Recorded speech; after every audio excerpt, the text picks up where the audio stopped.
Hello everyone, welcome to CP study hub. EMRS TGT PGT hostel warden का exam दिसंबर month में होने वाला है। तो सिलेबस के अकॉर्डिंग यहाँ पर हम डिस्कस कर रहे हैं, जो कि एनईपी 2000 नेशनल एजुकेशन पॉलिसी को ऑलरेडी हमने डिस्कस कर लिया है। तो डोमेन नॉलेज में आज का ये जो टॉपिक है, experience activity based pedagogy and case study based जो क्वेश्चन पूछे जाते हैं उसके बारे में यहाँ पर हम डिस्कस करेंगे। तो अगर आपने हमारे जो पिछले वीडियो हैं national education policy and teaching aptitude के जो वीडियो हैं ऑलरेडी प्लेलिस्ट में पड़ी हैं, वहाँ से आप जाकर देख सकते हैं। तो आज हम डिस्कस करेंगे experience activity based pedagogy and case study के बारे में, तो जो कि एग्ज़ाम के पॉइंट ऑफ व्यू से बहुत इंपॉर्टेंट है। और यहाँ से 20 क्वेश्चन पूछे जाएंगे जो कि काफ़ी वेटेज है। तो चलिए हम डिस्कस करते हैं। सबसे पहले हम जानते हैं कि एक्सपीरियंशियल एक्टिविटी बेस्ड पेडागोजी क्या है, उसके बारे में देखते हैं। तो चलिए देखते हैं। तो यहाँ पर हम डिस्कस करेंगे कि जो पहले हम डिस्कस करेंगे जो कि एक्सपीरियंस एक्टिविटी बेस्ड पेडागोजी क्या है।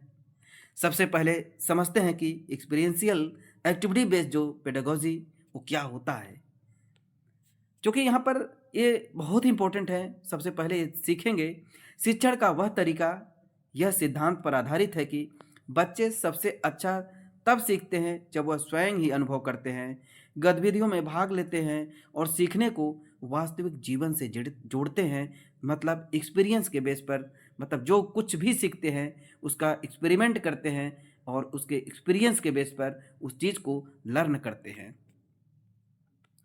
और सबसे सरल तरीके से हम कह सकते हैं, सरल शब्दों में कह सकते हैं, लर्निंग बाय डूइंग, यानी करके सीखना। लर्निंग बाय डूइंग मतलब कि करके सीखना, ये बहुत इंपॉर्टेंट है। मतलब कि इस पद्धति में शिक्षक केवल जानकारी देने वाला नहीं होता, बल्कि एक फैसिलिटेटर यानी सीखने में मार्गदर्शक होता है। इसकी कुछ जो विशेषताएं हैं, फीचर्स हैं, उसके बारे में देखते हैं। छात्रों की सक्रिय भागीदारी मतलब एक्टिव पार्टिसिपेशन, और ज्ञान का वास्तविक जीवन से संबंध, और कौशल आधारित सीखना स्किल बेस्ड लर्निंग, और जिज्ञासा सोच और रचनात्मक का विकास होता है।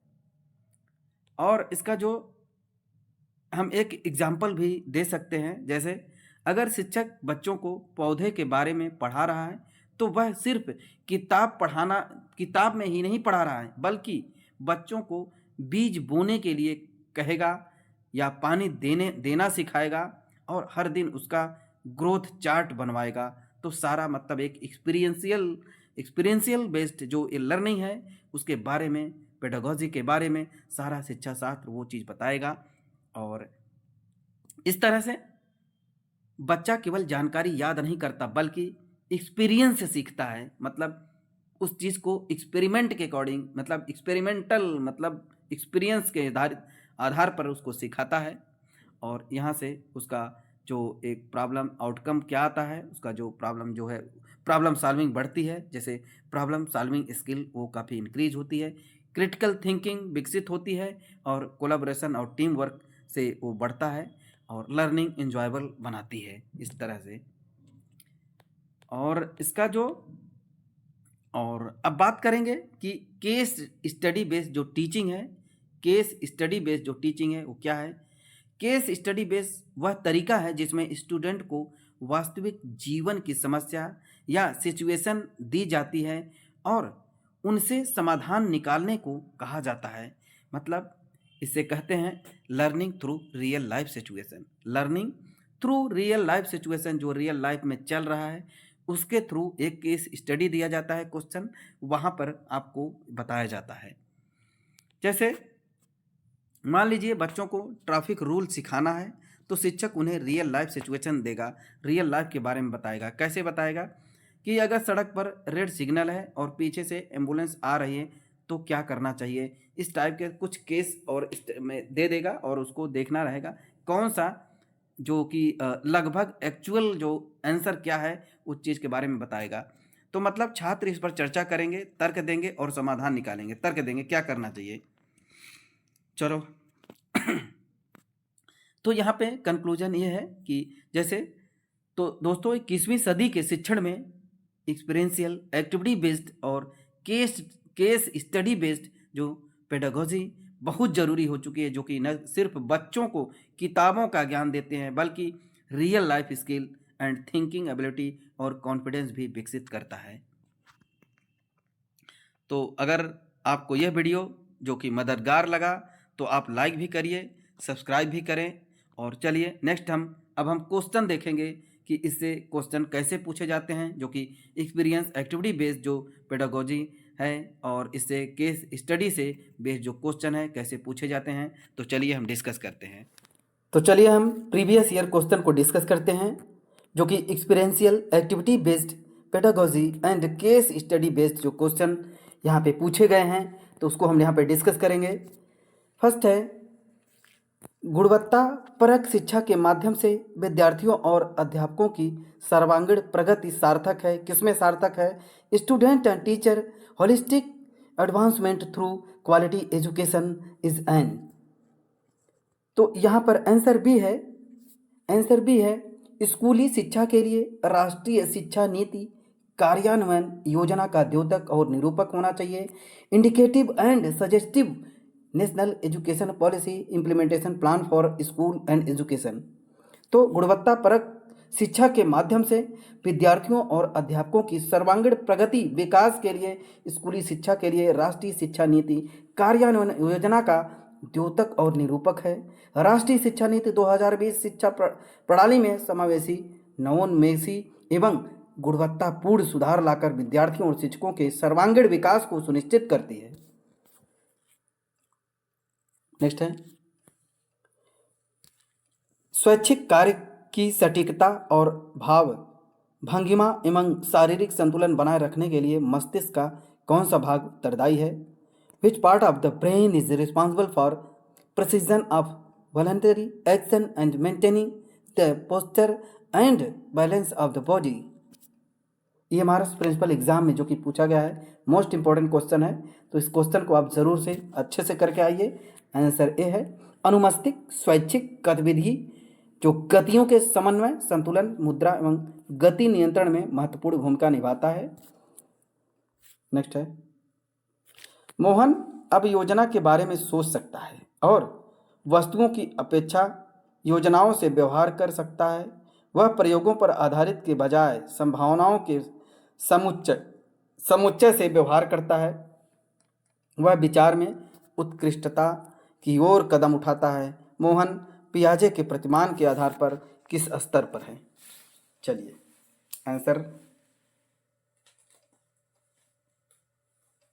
इसमें आंसर दिया है जो कि कंक्रीट ऑपरेशन स्टेज एंड अमूर्त संक्रियात्मक अवस्था, formal operation stage and pre operation stage and sensory motor stage. Answer B है, फॉर्मल ऑपरेशन स्टेज। तो दिए गए जो प्रश्न है उसमें मोहन पियाजे के प्रतिमान के अमूर्त संक्रियात्मक अवस्था पर है। पियाजे के अनुसार जो कि फॉर्मल ऑपरेशन स्टेज पर है। पियाजे के अनुसार अमूर्त जो कि फॉर्मल स्टेज में बच्चा जो फॉर्मल प्रस्तावों के बारे में तार्किक रूप से सोचना शुरू कर देता है, जैसे कि इस अवधि में बच्चे काल्पनिक और निगमनात्मक तर्क करने में सक्षम हो जाते हैं। नेक्स्ट है, which is not a feature of experiential learning? निम्नलिखित में से कौन सा अनुभवात्मक अधिगम की एक विशेषता नहीं है? इसमें से जो कि एक्सपीरियंशियल लर्निंग की एक फीचर नहीं है, यहाँ पर आंसर सी है। यहाँ पर answer C, learning take place through logical argument. अधिगम तार्किक दलीलों के माध्यम से होता है, ये नहीं है यहाँ पे। तो अधिगम तार्किक दलीलों के माध्यम से होता है, यह अनुभवात्मक अधिगम की एक विशेषता नहीं है। जबकि अधिगम प्रक्रिया लर्निंग प्रोसेस का एक हिस्सा होता है। अधिगम जो लर्निंग एक सतत प्रक्रिया है, कंटिन्यूअस प्रक्रिया है, प्रोसेस है, और लर्निंग एक समग्र प्रक्रिया है, समग्र है। ये सभी अनुभवात्मक अधिगम की एक विशेषता है, एक्सपीरियंशियल लर्निंग की एक विशेषता है।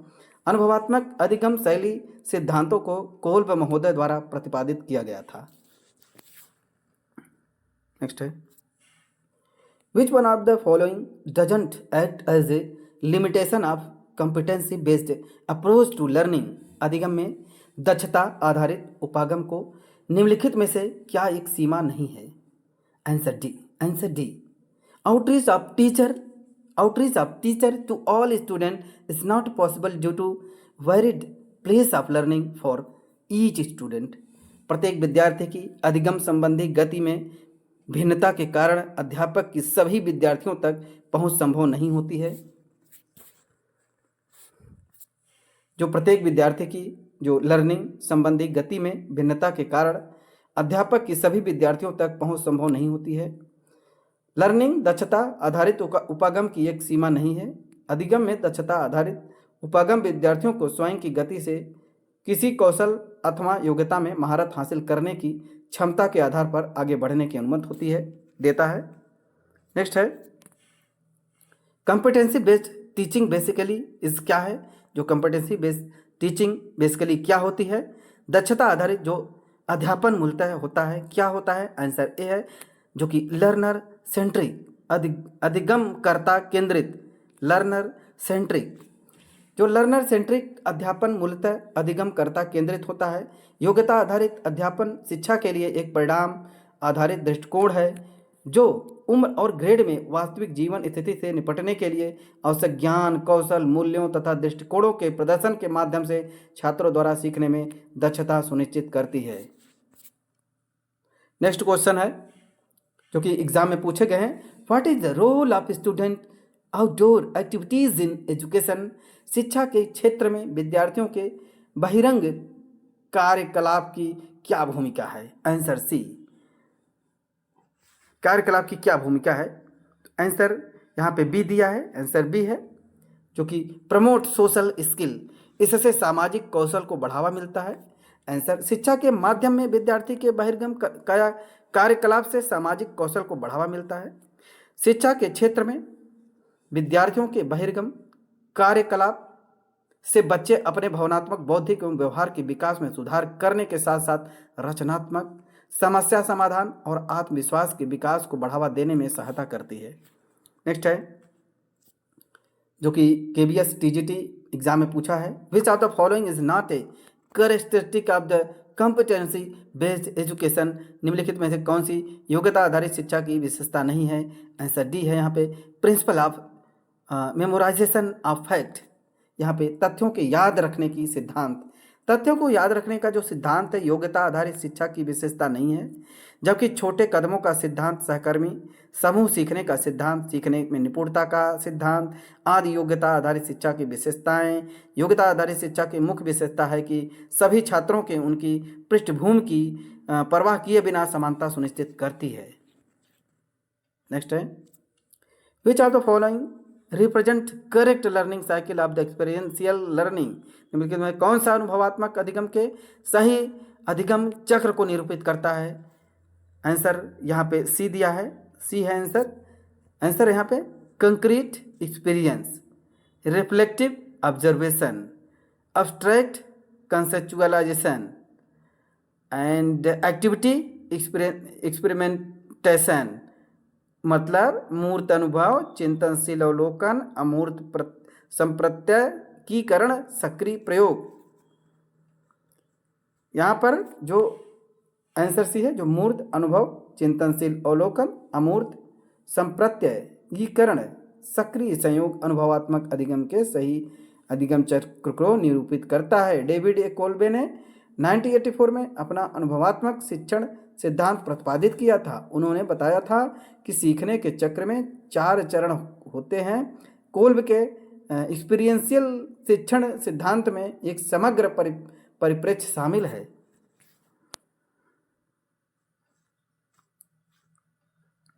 चलिए नेक्स्ट क्वेश्चन है जो कि KBS एग्जाम में पूछा है, इसको भी, विच of the following is not a characteristic of the competency based approach. निम्नलिखित में से क्या क्षमता आधारित उपागम की विशेषता नहीं है? आंसर सी है, principal multiplication table chart. Principal जो प्रैक्टिसिंग मल्टीप्लिकेशन टेबल चार्ट। योग्यता आधारित शिक्षा जो कि दृष्टिकोण छात्रों को पर्यावरण की परवाह किए बिना अपनी गति के किसी कौशल या योग्यता में महारत हासिल करने की क्षमता के आधार पर आगे बढ़ने की अनुमति देता है। यह विधि विभिन्न सीखने की क्षमताओं को पूरा करने के लिए तैयार की गई है और इससे छात्रों को अधिक कुशल परिणाम मिल सकते हैं। गुणन जो कि गुणन तालिका चार्ट का अभ्यास करना क्षमता आधारित उपागम की विशेषता नहीं है।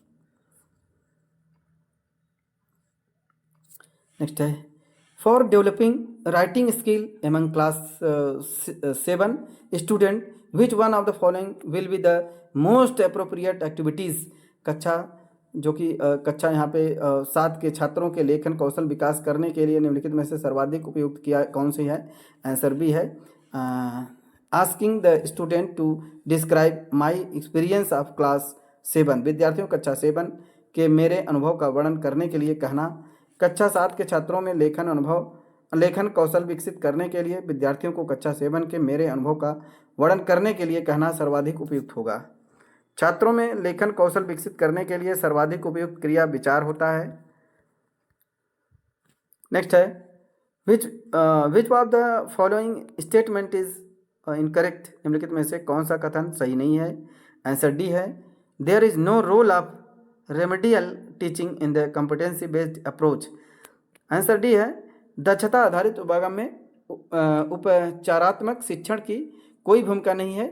यह कथन सही नहीं है, जबकि दक्षता एक अधिगम उद्देश्य होता है। दक्षताओं का मूल्यांकन किया जा सकता है।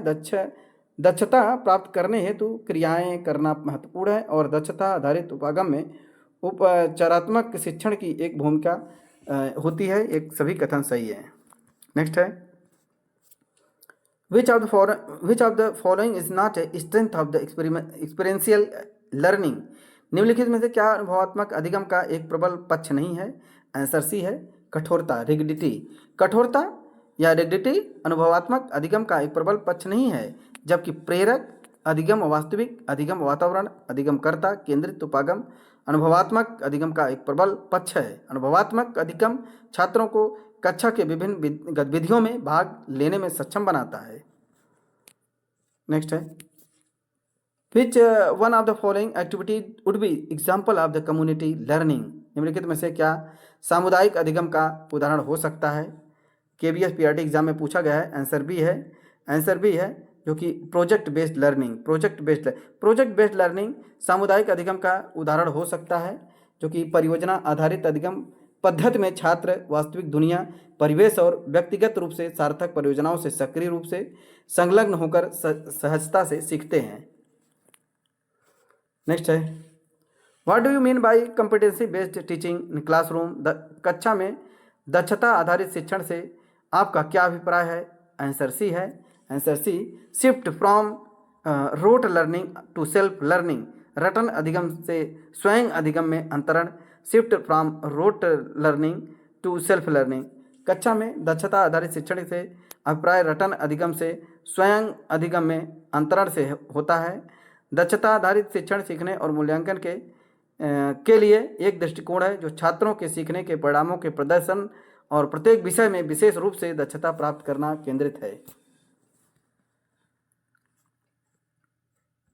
नेक्स्ट है, what is the experiential learning. अनुभवात्मक अधिगम क्या है? आंसर डी है शॉर्ट इंटीग्रेटेड लर्निंग। अनुभवात्मक अधिगम खेल एकीकृत अधिगम है। अनुभवात्मक अधिगम एक संलग्न सीखने की प्रक्रिया है जिसके तहत छात्र करके सीखते हैं, अनुभव पर चिंतन करते हैं। अनुभवात्मक अधिगम को क्रिया के माध्यम से सीखना, करके सीखना, अनुभव के माध्यम से सीखना और खोज एवं अन्वेषण के माध्यम से सीखने पर आधारित होना। नेक्स्ट है, what is the logic behind educating competency based learning and education. दक्षता आधारित अधिगम और शिक्षा की तरफदारी करने के पीछे क्या फर्क है? Answer D each child learn at its own place. दक्षता आधारित अधिगम और शिक्षा की तरफदारी करने के पीछे यह तर्क है कि हर बालक अपनी गति से सीखता है। दक्षता आधारित अधिगम शिक्षण और सीखने के मूल्यांकन के लिए एक रूपरेखा तैयार करता है। यह वास्तविक संसार और परिणाम के प्रदर्शन पर केंद्रित होता है।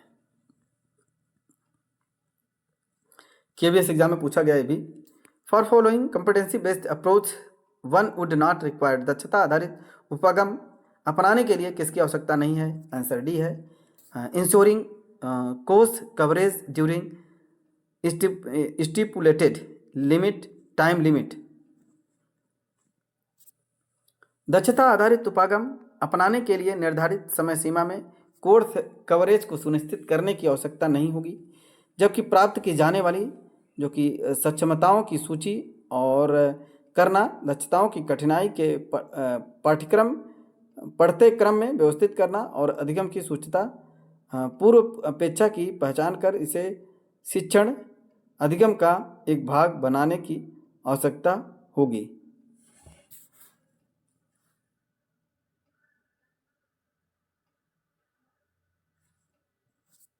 नेक्स्ट है, which one of the following is not a strength of experiential learning, निम्नलिखित में से क्या अनुभवात्मक अधिगम का एक प्रबल पक्ष नहीं है?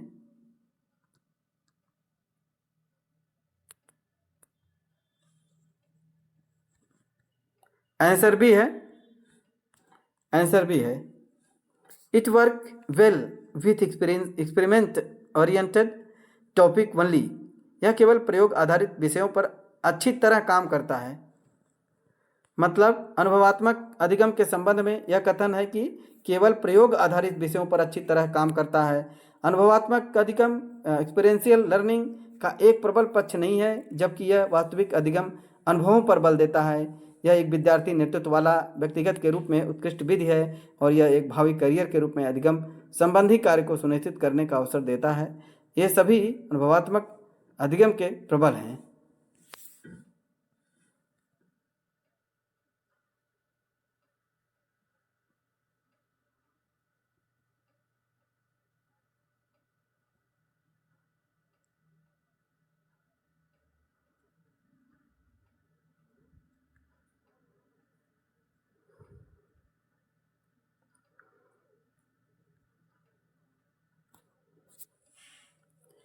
What do you mean by competency based learning, दक्षता आधारित अधिगम से आपका क्या तात्पर्य है?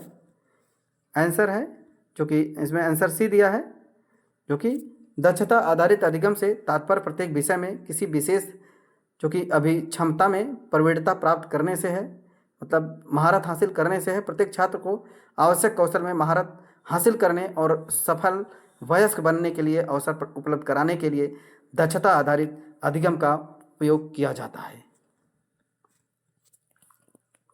When a child visit local zoo, the learning could be, जब कोई बालक स्थानीय चिड़ियाघर का दौरा करता है तो यह अधिगम जो लर्निंग है हो सकती है, किस टाइप की हो सकती है? आंसर बी है, एक्सपीरियंशियल लर्निंग।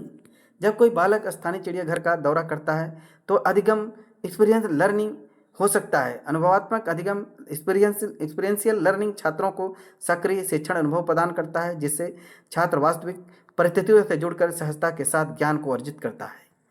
नेक्स्ट है, which one of the following is not A phase of experiential learning, निम्नलिखित में से क्या अनुभवात्मक अधिगम का एक चरण नहीं है? आंसर ए है, जो कि प्रीवियस नॉलेज, पूर्व ज्ञान अनुभवात्मक अधिगम का एक चरण नहीं है, जबकि चिंतनशील अवलोकन और मूर्त सत्यायीकरण और सक्रिय प्रयोग आदि अनुभवात्मक अधिगम के चरण हैं। कोल महोदय ने अनुभवात्मक अधिगम के 4 चरण बनाते हैं, जो कि निम्नलिखित है, जो कि यहाँ पे फर्स्ट है ठोस या मूर्त शिक्षण, चिंतनशील अवलोकन एंड अमूर्त शिक्षण और सक्रिय प्रयोग।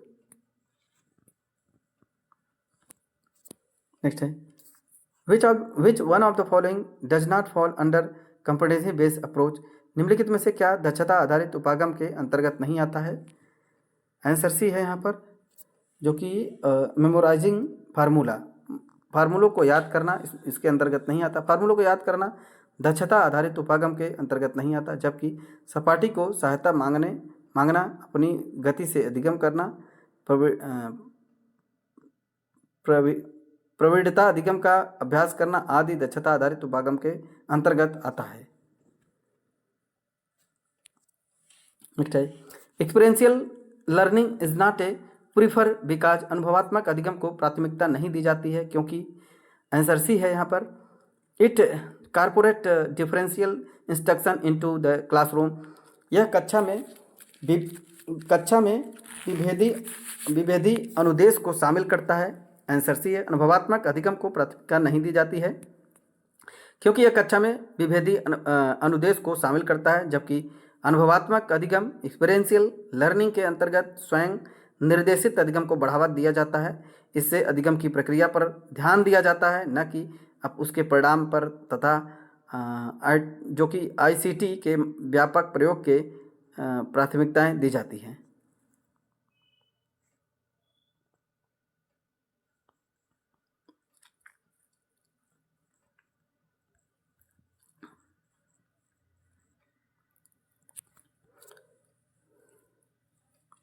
नेक्स्ट है, investigatory project given to student come under, विद्यार्थियों की अन्वेषी जो प्रोजेक्ट इन्वेस्टिगेटरी प्रोजेक्ट जो कि इन्वेस्टिगेटरी प्रोजेक्ट निम्नलिखित में से किसके अंतर्गत आती है? आंसर डी, विद्यार्थियों की इन्वेस्टिगेटरी प्रोजेक्ट अभिज्ञानात्मक अधिगम के अंतर्गत आती है, जो कि यहाँ पर अभिज्ञानात्मक मतलब एक्सपीरियंशियल लर्निंग के अंतर्गत आती है।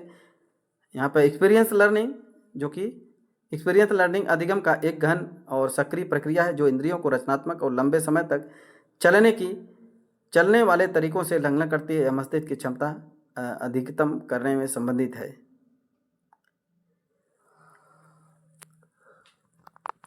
Cognitive learning.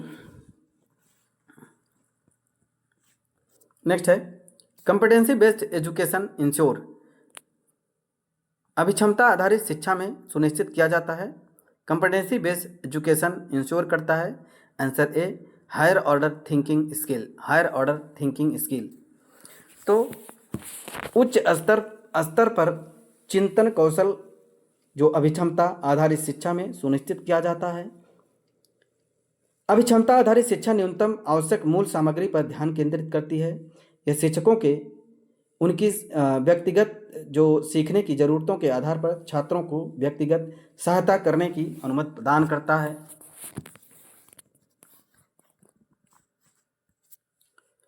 Which of the following is A component of experiential learning, निम्नलिखित में से क्या प्रायोगिक अधिगम का अवयव है? आंसर सी है, answer C, learning by doing, कार्य निष्पादन के माध्यम से अधिगम। कार्य निष्पादन के माध्यम से अधिगम प्रायोगिक अधिगम का अवयव है। प्रायोगिक अधिगम सीखने का एक दृष्टिकोण है जिसमें बच्चे एक गतिविधि में संलग्न होते हैं तथा गतिविधि पर गंभीरता से विचार करते हैं और उपयोगी अंतर्दृष्टि एवं शिक्षा प्राप्त करते हैं। नेक्स्ट है, the idea of holistic learning implies, जो कि संपूर्णवादी अधिगम के विचार से क्या तात्पर्य है? The idea of holistic learning क्या है, उससे तात्पर्य क्या है? आंसर सी है, teaching for all round development of the child, बालक के सर्वांगीण विकास हेतु पढ़ाना। जो कि सर्वांगीण संपूर्णवादी अधिगम के विचार से तात्पर्य बालक के सर्वांगीण विकास हेतु पढ़ाना है। संपूर्णवादी अधिगम एक ऐसा दृष्टिकोण है जो कि संपूर्णवादी यहाँ पे जो कि हॉलिस्टिक लर्निंग, हॉलिस्टिक मीन्स संपूर्णवादी अधिगम का एक ऐसा दृष्टिकोण है जो अधिक प्रभावी और व्यापक रूप से सीखने के लिए शिक्षार्थी के व्यक्तिगत समस्त पहलुओं को पूरी तरह से सक्रिय करने का प्रयास करता है। नेक्स्ट है, निम्नलिखित में से कौन सी क्रियात्मक विज्ञान और भाषा अधिगम के सर्वोत्तम सह संबंध को प्रदर्शित करेगी? आंसर ए है, वातावरण की खोजबीन के उद्देश्य से एक व्यापक क्षेत्र भ्रमण की व्यवस्था करना और बाद में विद्यार्थियों से एक विस्तृत रिपोर्ट तैयार करवाना। मीन्स है वातावरण की खोजबीन के उद्देश्य से एक व्यापक क्षेत्र की भ्रमण की व्यवस्था करना और बाद में विद्यार्थियों से एक विस्तृत रिपोर्ट तैयार करवाना। ये क्रियाकलाप विज्ञान और भाषा अधिगम के सर्वोत्तम संबंध को प्रदर्शित करेंगे। इस क्रियाकल्प के माध्यम से भाषा और विज्ञान दोनों के शिक्षण अधिगम उद्देश्यों की प्राप्ति होगी।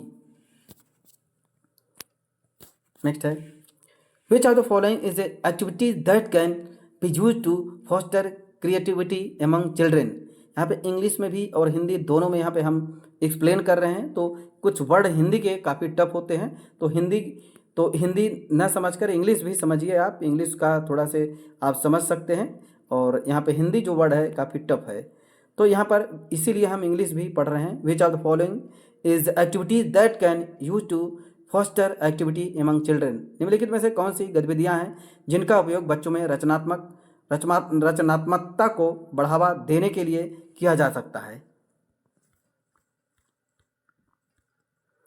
तो यहाँ पे आंसर डी है। आंसर डी दिया है इन्होंने। तो डी में है 1 2 एंड 3 मीन्स 1 2 3 मतलब यहाँ पे दिया है।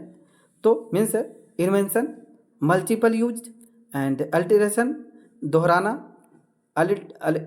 जो अल्टरेशन है दोहराना, और आविष्कार एकाधिक प्रयोग तथा किसी अर्थ को बार बार दोहराने जैसी कुछ ऐसी प्रविधियाँ हैं जिनका उपयोग बच्चों में रचनात्मकता को बढ़ावा देने के लिए किया जा सकता है। रट्टा सीखने से रचनात्मकता समाप्त हो जाती है।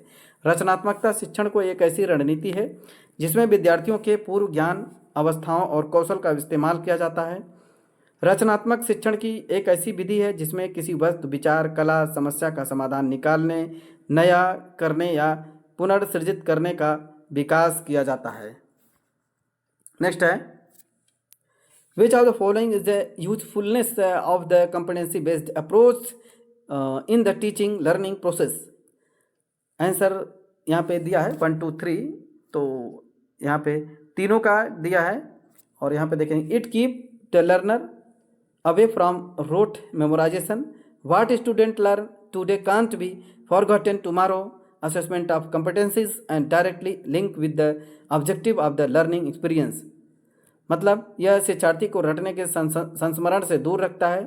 आज जो छात्र सीखते हैं उसे कभी भुलाया नहीं जा सकता। थर्ड है, दक्षताओं का आकलन सीधे सीखने के अनुभव के उद्देश्य से जुड़ा हुआ है। तो आंसर इसमें सी दिया है, 1 2 एंड 3 तीनों सही है। तो यहाँ पर शिक्षण अधिगम में योग्यता आधारित जो दृष्टिकोण की निम्नलिखित में से योग्यता आधारित उपगम विद्यार्थी की रटकर याद करने की पद्धति से दूर रखता है। और इस उपागम द्वारा विद्यार्थियों को जो सीखता है उसे वह कल भूल नहीं सकता है, क्योंकि विद्यार्थी शिक्षण के निर्देशन में मास्टरी स्तर को प्राप्त कर लिया होता है। योग्यताओं के मूल्यांकन का संबंध प्रत्येक रूप में अधिगम अनुभव के उद्देश्यों से होता है। और इस उपागम में शिक्षण अधिगम प्रक्रिया आनंददायक और रुचिकर होता है। यहाँ पे dash learning is an approach to learning in which of participant engage in activities, reflect on the activities critically and obtain useful insight of learning. शिक्षण अधिगम के एक दृष्टिकोण है जिसमें प्रतिभागी किसी गतिविधि में संलग्न होते हैं, प्रतिबिंबित करती हैं गंभीर रूप से गतिविधि पर और उपयोगी अंतर्दृष्टि और सीखने को प्राप्त करते हैं। आंसर बी है, केवल टू मतलब एक्सपीरियंशियल लर्निंग सीखने का एक ऐसा दृष्टिकोण है, उपागम है, जो कि प्रोसेस है जिसमें प्रतिभागी किसी गतिविधि में जो सक्रिय रूप से संलग्न होते हैं और क्रिया प्रतिक्रिया करते हैं, जिससे सूझ और अधिगम अनुभव प्राप्त करते हैं। दूसरे शब्दों में अनुभवात्मक अधिगम में अधिगमकर्ता स्वयं प्रत्यक्ष रूप में सक्रिय रहना अधिगम अनुभव का प्राप्त करता है।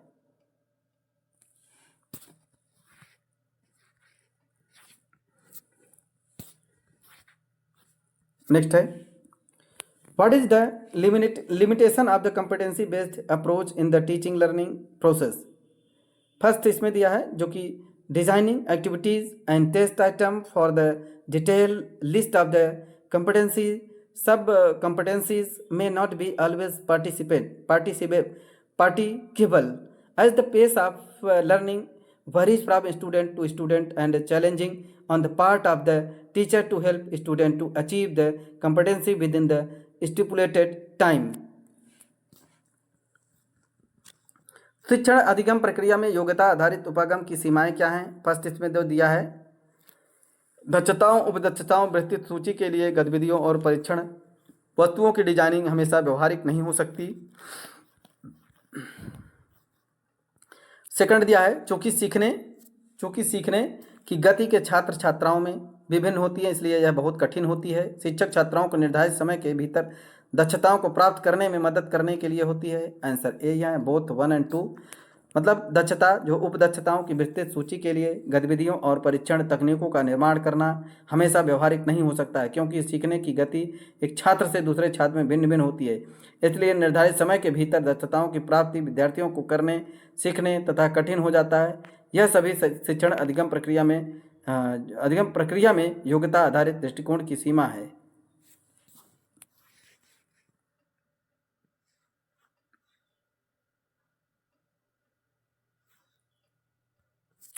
चलिए नेक्स्ट है, which of the following statement is correct learning the usefulness of the competency based approach. योग्यता आधारित उपागम की उपयोगिता के संदर्भ में निम्नलिखित में से कौन सा कथन सही है। आंसर बी यहाँ पे दिया है, teaching learning process is joyful and interesting.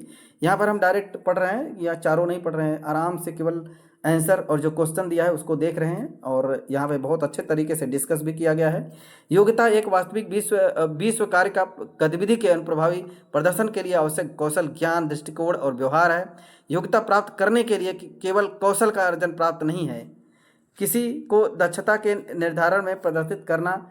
और शिक्षण अधिगम प्रक्रिया में योग्यता आधारित पर उपगम काफ़ी महत्वपूर्ण है। Doctor SP. कुलश्रेष्ठ 99 के शब्दों में कहा जा सकता है कि शिक्षण प्रक्रियाओं की एक ऐसी व्यवस्था है जिसमें एक व्यक्ति दूसरे के ज्ञान प्राप्त करने के लिए शिक्षण है, और शिक्षण कार्य को संपन्न करने के लिए अनेक प्रकार की क्रियाएं करता है, और छात्रों को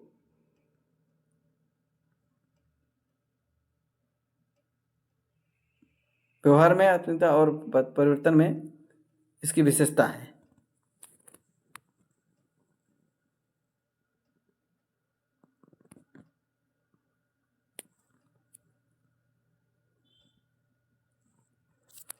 नेक्स्ट है, प्रकृति जो कि प्रकृति अनुसार शिक्षित करने से अभिप्राय है। आंसर डी है यहाँ पे, मानव विकास में प्राकृतिक नियमों का अनुसार शिक्षण करना। प्रकृति अनुसार शिक्षित करने से अभिप्राय है कि मानव विकास में प्राकृतिक नियमों के अनुसार शिक्षित करना। प्राकृतिकवाद रटने का निष्क्रिय अभ्यास की विधि का विरोध करता है। प्रकृतिवाद करके सीखने, अनुभव द्वारा सीखने के सिद्धांत पर आधारित होता है, और करके सीखने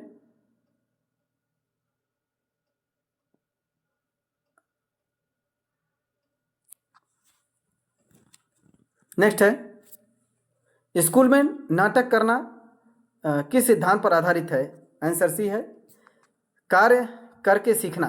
नाटक करना मतलब कार्य करके सीखना, या उसको पढ़ भी सकते हैं, अब उस चीज़ को हम करके सीख रहे हैं। स्कूल में नाटक करना कार्य करके सीखने के सिद्धांत पर आधारित है। नाटक करना या जो अभिनय सक्रिय शिक्षण का एक नया आयाम है। अध्ययन किए जाने वाले विषय को चलते फिरते पात्रों के माध्यम से संप्रेषित किया जा सकता है, तो उसका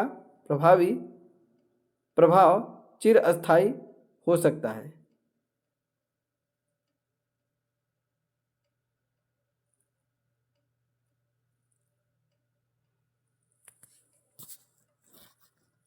नेक्स्ट है, शिक्षण में प्रोजेक्ट बेस्ड जो परियोजना आधारित और प्ले बेस्ड दृष्टिकोण शामिल करने का क्या असर होता है। आंसर बी है, बच्चों की भागीदारी और प्रेरणा में सुधार आता है। शिक्षण प्रोजेक्ट बेस्ड जो है कि और प्ले बेस्ड खेल आधारित दृष्टिकोण शामिल करने का मुख्य उद्देश्य बच्चों की भागीदारी और प्रेरणा में सुधार करना होता है। परियोजना आधारित जो शिक्षण और खेल आधारित शिक्षण में सभी बच्चे सक्रिय रहकर जो अनुभव प्राप्त करते हैं, लर्निंग प्राप्त करते हैं, एक्सपीरियंशियल लर्निंग प्राप्त कर, इस प्रकार से शिक्षण रोचक आनंददायी होता है। इससे बच्चे अधिगम के लिए स्वयं प्रेरित हो जाते हैं, लर्निंग के लिए स्वयं प्रेरित हो जाते हैं। नेक्स्ट है, inviting visitor to the classroom will be which encouraging activities. कक्षा के आगंतुकों को आमंत्रित करना और कौन सी उत्साहवर्धक गतिविधि होगी।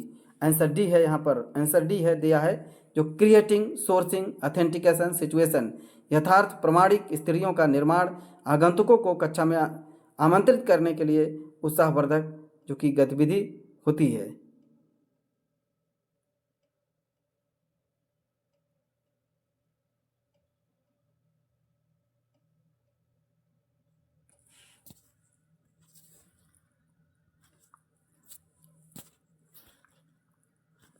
नेक्स्ट है,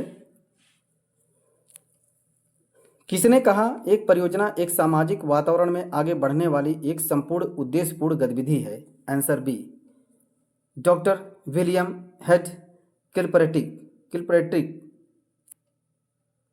किलपैट्रिक। तो यहाँ पे उन्होंने कहा कि आंसर बी एक परियोजना का सामाजिक वातावरण में आगे जो बढ़ने वाली एक संपूर्ण उद्देश्यपूर्ण गतिविधि है। यह कथन डॉक्टर विलियम हेड किलपैट्रिक का है। नेक्स्ट है, which of the following is the fourth step in activity based learning? निम्नलिखित में से कौन सा गतिविधि आधारित अधिगम का चौथा चरण है? आंसर बी है रिपीट करना, दोहराना।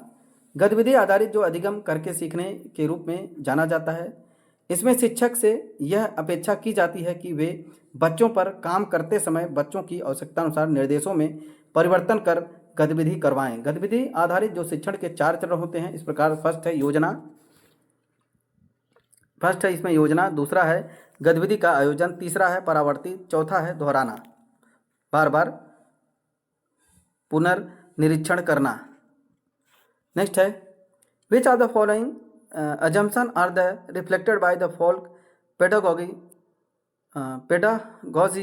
about the children? लोक अध्यापन कला द्वारा बच्चों के बारे में निम्नलिखित में से कौन सी धारणा प्रतिबिंबित होती है? आंसर डी है यहाँ पर, आंसर डी बोथ 1 and 2। मतलब encouraging and the need of socialization, अहंकार और सामाजिकरण की आवश्यकता में, और खाली बर्तन भर ज्ञान से भरे जाने चाहिए जो केवल वयस्क ही प्रदान कर सकते हैं। Empty vessel to be filled with the knowledge that only adult can be provide।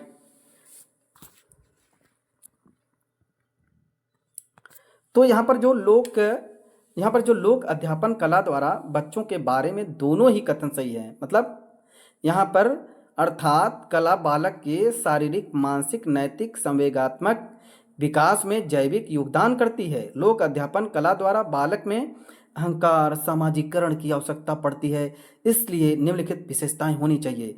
First विशेषता है कि शिक्षार्थियों के सृजनात्मक क्षमता के विकास में कला की अहम भूमिका। कला सीखने की परिस्थितियां निर्मित करने की, कला सीखने की सजीव बनाती है। कला नैसर्गिक क्षमता का विकास करती है। कला व्यक्तित्व के विकास में सहायक होती है। कला मूल्यांकन और निर्णय की शक्ति के विकसित करती है। कला जीवन को पूर्णतया जीने में सहायक होती है। कला सामाजिक वृद्धि करती है। कला आर्थिक दक्षता का विकास करती है। कला जीवन के रचनात्मक पहलू को समृद्ध बनाती है। नेक्स्ट है, which are the following attribute and important activity as learning task? क्रियात्मक अधिगम के कार्य के रूप में उपयोग करने के लिए निम्नलिखित में से कौन सी विशेषताएं महत्वपूर्ण हैं? इसमें महत्वपूर्ण है आंसर डी है इसमें 1, 2 and 3 तीनों। अधिगम एक निरंतर चलने वाली सार्वभौमिक प्रक्रिया है जिसमें मनुष्य जीवन भर कुछ न कुछ सीखता रहता है। अधिगम के अंतर्गत विभिन्न प्रकार के क्रियाकलाप होते रहते हैं जिसका उद्देश्य बालकों को जल्दी एवं शीघ्र से उनके मनपसंद काम में निपुण बनाना है। इसके अतिरिक्त ये बच्चों को उनकी कमियों में दूर करके रुचि में अनुसार उनके कार्य में निपुण करता है। क्रियाकलाप के अधिगम के कार्य में रूप में प्रयोग करने के लिए निम्नलिखित विशेषताएं महत्वपूर्ण हो सकती है। उपलब्ध स्थान का प्रबंधन करना, आंकलन की प्रक्रिया, समय प्रबंधन आदि होती है। नेक्स्ट है, वयस्कों को इरादतन अनुभवों को लेने वाला साझा करने के लिए समय लेना चाहिए। इसका क्या अर्थ है? आंसर बी है यहाँ पर, बच्चों को उन चीज़ों और घटनाओं के बारे में बात करने के अवसर प्रदान करना चाहिए। यहाँ और अब अतीत, वर्तमान और काल्पनिक नहीं है। आंसर बी है, वयस्कों को इरादतन अनुभव को लेने और साझा करने के लिए समय लेना चाहिए। इसका अर्थ है कि बच्चों को उन चीज़ों पर, घटनाओं के बारे में बात करने का अवसर प्रदान करना चाहिए जो यहाँ पर अब अतीत, वर्तमान, काल्पनिक नहीं है। अर्थात वयस्कों को बच्चों के साथ उनके अनुभवों को साझा करना चाहिए जो कि वास्तविक और उनके ज्ञान में वृद्धि करती है। नेक्स्ट है, यहाँ पे डैश है। यहाँ पर कहने का मतलब यह है कि अनुभव के लिए व्यक्तिपरक प्रतिक्रियाएं हैं जो शारीरिक और व्यवहारिक परिवर्तनों से जुड़ी हैं। इसमें क्या हो सकती हैं? Means dash are the subject reaction to experience that are associated with psychological and behavioural change. Answer B है यहाँ पर ओनली 1, मतलब भावनाएं, इमोशन। इमोशन अनुभव के लिए व्यक्ति के परक प्रतिक्रियाएं हैं जो शारीरिक व्यवहारिक परिवर्तनों से जुड़ी हैं। भावनाएं जैविक रूप से आधारित मनोवैज्ञानिक स्थितियां हैं जो न्यूरो फिजियोलॉजिकल परिवर्तनों के कारण होती है, जो विभिन्न कारकों जैसे विचारों, भावनाओं, व्यवहारिक प्रक्रियाओं और खुशी या नाराजगी से जुड़ी होती हैं। In semantic peda pedagogical approach what type of play should be teacher use. एक अर्थ क्रियापरक शैक्षणिक उपागम में शिक्षक को किस प्रकार के खेल का उपयोग करना चाहिए। आंसर सी है यहाँ पर सिमुलेशन, अनुकरण। एक अर्थ क्रियापरक जो शैक्षणिक उपागम में शिक्षक को अनुकरण खेल का उपयोग करना चाहिए। अनुकरण के द्वारा बालक अपने शिक्षक का अनुकरण कर लिखना, पढ़ना व नवीन रचना करना तथा विभिन्न क्रियाकल्पनों को सीखता है। नेक्स्ट है, which of the following activity is involve in the education stage of the pedagogical analysis. शैक्षणिक विश्लेषण के शिक्षण में निम्नलिखित में से कौन सी गतिविधि शामिल है। आंसर बी है यहाँ पर determining the tool to check for the achievement of the intended learning in outcome. इच्छित सीखने के परिणामों को उपलब्ध के लिए जांचने करने की उपकरणों का निर्धारित करना। मतलब कि जो शैक्षणिक विश्लेषण है, शिक्षा चरण में इच्छित सीखने परिणामों की उपलब्धि के लिए जांच करने के लिए उपकरण का निर्धारण करना गतिविधि शामिल है। शैक्षणिक विश्लेषण का उद्देश्य है कि विभिन्न पहलुओं में शिक्षण की उत्पादकता की जांच एवं सुधार करना। यह सीखने की प्रक्रिया में आने वाले सकारात्मक नकारात्मक बिंदुओं को पहचान करने में मदद करता है। शैक्षणिक विश्लेषण 3 चरणों में पूर्ण होती है। पूर्व संक्रिया चरण, इस चरण में निम्नलिखित गतिविधियां शामिल होती हैं: प्रवेश क्षमता का पता लगना, अधिगम के परिणामों को वर्णन करना, सामग्री अध्ययन संप्रदाय का विश्लेषण, अधिगम के प्रकार की पहचान करना। और जो सहभागी चरण होता है, इस चरण में निम्नलिखित गतिविधियां शामिल है, जैसे उद्दीपन, प्रस्तुति के तरीके, दृष्टिकोण तय करना, अपेक्षित शिक्षार्थियों की प्रतिक्रिया पर निर्णय लेना, प्रतिक्रिया देना, मूल्यांकन चरण करना। इस चरण में इच्छित अधिगम के परिणामों की उपलब्धता के लिए उपाकरण के निर्धारित प्रायः शामिल होता है। नेक्स्ट है, which of the following activities involve in the activities state of pedagogical analysis. Answer first है गिविंग फीडबैक, सेकंड है deciding unexpected learner response, deciding method, approach of the stimulus presentation. बाल विकास मूल्यांकन के इंटरैक्टिव चरण में निम्नलिखित में से कौन सी गतिविधियां शामिल हैं। फर्स्ट है प्रतिक्रिया देना, अपेक्षित शिक्षार्थियों की प्रतिक्रिया पर निर्णय करना, प्रोत्साहन प्रस्तुत करने के दृष्टिकोण तय करना। तो आंसर यहाँ पे एक है, तीनों है, मतलब 1 2 3। शैक्षणिक विश्लेषण के अंतर्गत क्रियात्मक चरण में निम्नलिखित गतिविधियां शामिल है। फर्स्ट है कक्षा आकार की अनुभूति करना, छात्रों को निदान करना, प्रतिक्रिया देना, अपेक्षित शिक्षार्थियों की प्रतिक्रिया पर निर्णय लेना, उद्दीपन प्रतिक्रिया के विधि में दृष्टिकोण का निर्णय लेना, उद्दीपकों का चुनाव करना, शिक्षण युक्तियों का विस्तार करना। 1 2 3 तीनों सही हैं। नेक्स्ट है, which of the following team activities are the included in the intervention process. निम्नलिखित में से कौन सी टीम गतिविधियों को मध्यवर्ती प्रक्रिया में शामिल किया जाता है। आंसर यहाँ पे दिया है, तो यहाँ पे 1 2 3 यहाँ पे तीनों दिया है। तीनों में इसमें देखते हैं, फर्स्ट और दोनों में दिया है क्या है, कंसल्टेशन एंड जो partnership with the parent and evaluate the student learning outcome. इसमें दोनों, यहाँ आंसर डी दिया है। आंसर डी में both 2 and 3।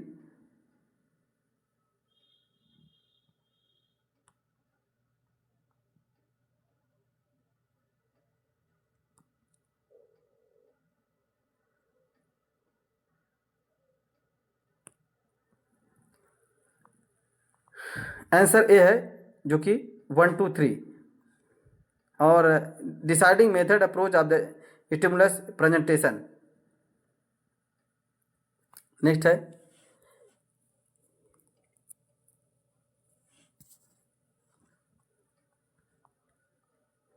D both and one, हाँ दोनों हो गया। चलिए नेक्स्ट है, विवेचनात्मक शिक्षा शास्त्र का यह दृढ़ विश्वास है कि आंसर बी शिक्षार्थियों के अनुभव और प्रत्यक्ष महत्वपूर्ण होते हैं। विवेचन जो विवेचनात्मक शिक्षा शास्त्र का यह दृढ़ विश्वास है कि शिक्षार्थियों के अनुभव और प्रत्यक्ष महत्वपूर्ण होते हैं। शिक्षार्थी केवल ऐसे छोटे बच्चे नहीं होते हैं जिनके लिए वयस्क को कुछ हल ढूंढने होते हैं। वे अपनी परिस्थिति जरूरतों के सूक्ष्म पर्यवेक्षक होता है, इसलिए उन्हें अपनी अपनी शिक्षा व भावी अवसरों के संबंधित समस्याओं को हल की प्रक्रिया तथा विमर्श में भाग लेना चाहिए। नेक्स्ट है, which are the following is the correct advantage of the similar ability out grouping of the student. निम्नलिखित में से कौन सा छात्रों के समान योग्यता समूहन का सही लाभ है? आंसर बी है यहाँ पर, आंसर बी बोथ 1 and 2, मतलब effective of group activity in subject like mathematical and language student can study at their own place. Means हर बच्चा अद्वितीय और दूसरों से अलग होता है। शिक्षक को बच्चों की व्यक्तिगत विभिन्नता और उसमें उत्पन्न होने वाली समस्याओं को ध्यान में रखते हुए सिखाना चाहिए।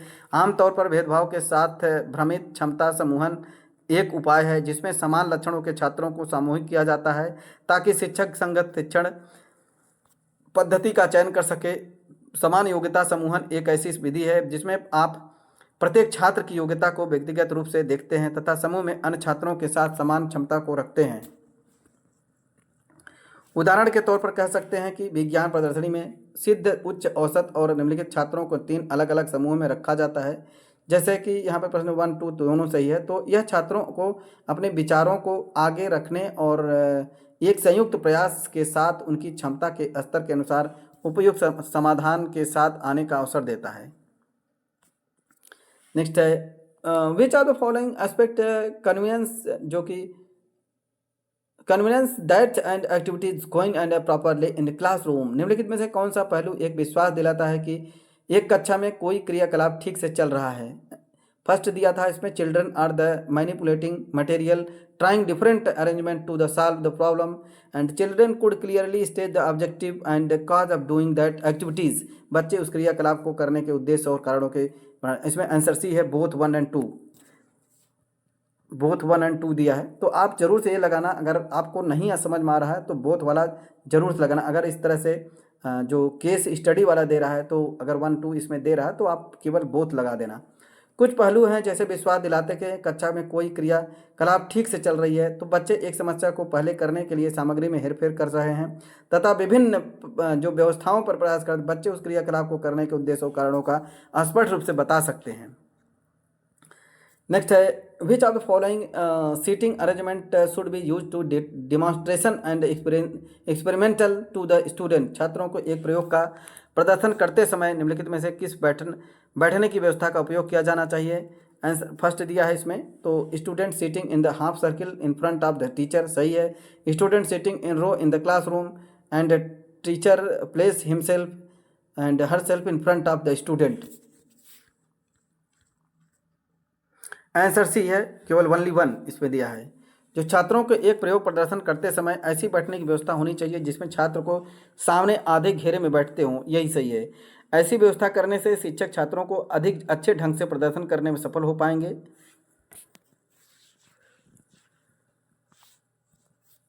नेक्स्ट है, which are the following activity is correctly match in the context of constructive classroom. निम्नलिखित में से कौन सा क्रियाकलाप रचनात्मक कक्षा के संदर्भ में सही ढंग से सुमेलित है? आंसर बी है यहाँ पर, बोथ 1 and 2। मीन्स है कि प्रयोग छात्र व्यक्तिगत रूप से एक प्रयोग करते और फिर समूह में परिणामों का चर्चा करने के लिए एक साथ आते हैं। परियोजना कार्य छात्र परियोजना के रूप में एक विषय चुनते हैं और परियोजना को पूरा करते हैं और अपने निष्कर्षों को कक्षा में प्रस्तुत करते हैं। आंसर बी है यहाँ पर, बोथ 1 and 2। नीचे क्रियाकलापों में दिए गए रचनात्मक जो क्रिएटिविटी क्लास के संदर्भ में है। प्रयोग यहाँ पे एक्सपेरिमेंटेशन, इसके अंतर्गत छात्र व्यक्तिगत रूप से एक प्रयोग करते हैं फिर समूह में परिणामों पर चर्चा करने के लिए एक साथ आते हैं। प्रोजेक्ट वर्क में क्या होता है? प्रोजेक्ट, इसके अंतर्गत छात्र परियोजना के रूप में विशेष चुनते हैं और परियोजना को पूरा करते हैं और निष्कर्षों को कक्षा में प्रस्तुत भी करते हैं। पेडागॉजी में कंप्यूटर का उपयोग होता है। क्यों होता है पेडागॉजी में? आंसर डी, उपरोक्त सभी के लिए। क्योंकि जो कि तालीमार्थी को प्रेरित करता है फीडबैक देने के लिए, तालीमार्थी के साथ प्रक्रिया करने के लिए। यहाँ पे तालीमार्थी को प्रेरित करने में, फीडबैक देने के लिए, तालीमार्थी के साथ प्रक्रिया करने के लिए, अंतःक्रिया ट्यूटोरियल उपागम के माध्यम से छात्रों को शिक्षा देने में, शिक्षक तथा छात्रों के तथ्यों तथा सूचना प्राप्त करने में, छात्रों को अभ्यास के अवसर प्रदान करने में। नेक्स्ट है, क्लासरूम अध्यापन में समूह गतिविधि का क्या उद्देश्य है? आंसर भी है यहाँ पर, अधिक से अधिक बच्चों को अधिगम में भाग लेना। क्लासरूम अध्यापन में समूह गतिविधि का निम्नलिखित उद्देश्य है, अधिक से अधिक बच्चों को अधिगम में भाग लेना चाहिए, विभिन्न छात्रों के बीच सामाजिक अंतःक्रिया को बढ़ावा देना चाहिए, शिक्षा में समावेशन को संपोषित करना चाहिए, छात्रों को सक्रिय अनुभव प्राप्त करना सहायता करना चाहिए। नेक्स्ट है, एक शिक्षक ने कक्षा 4 के बच्चों को गतिविधि किट देकर एक प्रायोगिक गतिविधि का संचालन किया। कक्षा के सभी बच्चों ने इस गतिविधि में पूरी तरह से भाग लिया। शिक्षक के लिए यह सुनिश्चित करने का सबसे अच्छा तरीका क्या होगा कि छात्रों ने गतिविधि से अभिप्रेरित शिक्षा प्राप्त की है? आंसर यहाँ पे ए दिया है, जो कि गतिविधि आधारित शिक्षण में सभी बच्चों ने सक्रियता से भाग लिया। छात्रों ने गतिविधि से अभिप्रेरित शिक्षा प्राप्त की है और नहीं। इसकी आकलन करने के लिए शिक्षक की छात्र समूहों तथा शिक्षकों के साथ चर्चा का आयोजन करना चाहिए ताकि बच्चे गतिविधि में अभिप्रेरित अनुभव का व्यक्त कर सके। नेक्स्ट है, किसमें विकसित होने वाली दक्षताओं में आवश्यकता आधारित जीवन गतिविधियों के माध्यम से ज्ञान, समझ, व्यवहारिक कौशल और मूल्य शामिल होने चाहिए? आंसर ए है, कार्य अनुभव द्वारा विकसित होने वाले दक्षताओं में आवश्यकता आधारित जीवन गतिविधियों से माध्यम से ज्ञान, समझ, व्यवहारिक कौशल, मूल्य शामिल होने चाहिए। राष्ट्रीय पाठ्य चर्चा के रूप में 2005 में कार्य अनुभव को कार्य शिक्षा के रूप में रखा गया है। कार्य शिक्षा के माध्यम से जिन दक्षताओं का विकास किया जाएगा उनमें ज्ञान, समझ, व्यवहारिक कौशल, मूल्य और आवश्यकता आधारित जीवन क्रियाएं शामिल होंगी। नेक्स्ट है, किसकी सबसे महत्वपूर्ण विशेषता उसका अयांत्रिक स्वरूप है, जिसका अर्थ है कि बच्चे अपने हाथों से काम करते हुए सीखेंगे? आंसर सी है, कार्य शिक्षा की सबसे महत्वपूर्ण विशेषता उसका यांत्रिक स्वरूप है, जिसका अर्थ है कि बच्चे अपने हाथों से काम करके सीखेंगे। कार्य शिक्षा उद्देश्यपूर्ण तथा अर्थपूर्ण शारीरिक श्रम मानी जाती है। यह शैक्षणिक प्रक्रिया का अंतर्निहित भाग है। यह सामूहिक सेवा तथा अर्थपूर्ण सामग्री के उत्पादन के रूप में समझी जाती है। कार्य शिक्षा शैक्षिक गतिविधियों में ज्ञान, समझ, व्यवहारिक कौशलों को शामिल करने पर जोर देती है। कार्य शिक्षा में जो कि हाथ तथा मस्तिष्क दोनों में समन्वय द्वारा शिक्षा, शैक्षिक गतिविधियों में सामाजिक रूप से उपयोगी शारीरिक श्रम को सम्मिलित करके सीखना और समुदाय के लिए जो उपयोगी सेवाओं तथा उत्पादन कार्य में के रूप में सभी पहलुओं में से एक आवश्यक कारक के रूप में सीखना, यह करके सीखना सिद्धांत पर आधारित है।